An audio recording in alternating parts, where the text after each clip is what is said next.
বন্দে মাতরম, বন্দে মাতরম, বন্দে মাতরম, BJP জিন্দাবাদ, BJP জিন্দাবাদ। লোকসভা নির্বাচনের রেশ কাটতে না কাটতেই আগামী 10ই জুলাই রাজ্যের 4টি বিধানসভা আসনে উপনির্বাচন হতে চলেছে। 4টি বিধানসভার মধ্যে রয়েছে রায়গঞ্জ বিধানসভার উপনির্বাচন। রায়গঞ্জ বিধানসভার উপনির্বাচনে মানস কুমার ঘোষকে বিজেপি প্রার্থী ঘোষণা করা হলো। বিজেপি প্রার্থী হিসেবে নাম ঘোষণা হতেই আনন্দিত প্রার্থী মানস কুমার ঘোষ। সোমবার রায়গঞ্জের শঙ্করপুরে নিজের গ্রামের বাড়িতে মন্দিরে পুজো দিলেন বিজেপি প্রার্থী।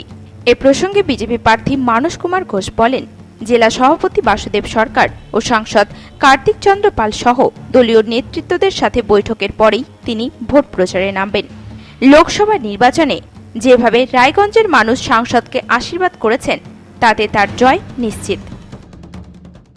প্রথমেই আমি সর্বভারতীয় বিজেপির নেতৃত্বকে ধন্যবাদ জানাবো, রাজ্য নেতৃত্বকে ধন্যবাদ জানাবো এবং জেলার আমার যারা সহযোদ্ধা সবাইকে আমি অসংখ্য ধন্যবাদ জানাবো যে দল আমার উপরে এই আস্থা রেখেছে যখন তখন নিশ্চয়ই লড়াই হবে।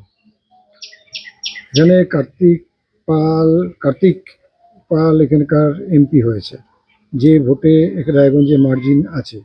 তারপর কৃষ্ণ কল্যাণী আবার প্রার্থী হয়েছে। লড়াই কিরকম হবে? কৃষ্ণ কল্যাণী কতটা ফ্যাক্টর? এখানে কৃষ্ণ কল্যাণী কোনো ফ্যাক্টর হবে না, তৃণমূল কংগ্রেসও ফ্যাক্টর হবে না, কারণ রায়গঞ্জের মানুষের দ্বারা তিনি প্রত্যাখ্যাত হয়েছেন। 1 মাস আগেই লোকসভা নির্বাচন হয়েছে, সেই লোকসভা নির্বাচনে মানুষ রায় দিয়েছেন তার বিরুদ্ধে। দল তৃণমূল কংগ্রেস আবার তাকে প্রার্থী করেছে। তো এই প্রার্থীপদ মানে প্রমাণ করে যে তৃণমূল কংগ্রেস দলটা টাকার কাছে বিক্রি হয়। তৃণমূলে কি আর কোনো যোগ্য নেতা ছিল না, আর কোনো নেতৃত্ব ছিলেন না যাকে দল প্রার্থী করতে পারত, কিন্তু করেনি। কংগ্রেসে আপনার গুরু প্রার্থী হচ্ছে মহিষ সেনগুপ্ত, কেমন করে লড়বেন? দেখুন, মহিষ সেনগুপ্ত, আমি কংগ্রেস করতাম, যুব কংগ্রেসের আমি জেলা সভাপতি ছিলাম, উনি জেলা সভাপতি ছিলেন কংগ্রেসের।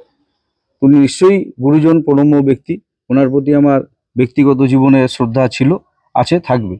কিন্তু রাজনৈতিক লড়াই রাজনৈতিক ময়দানে যেভাবে হয় ঠিক সেভাবেই হবে। উত্তর দিনাজপুর থেকে বিশেষ প্রতিবেদন, নিউজ টুডে।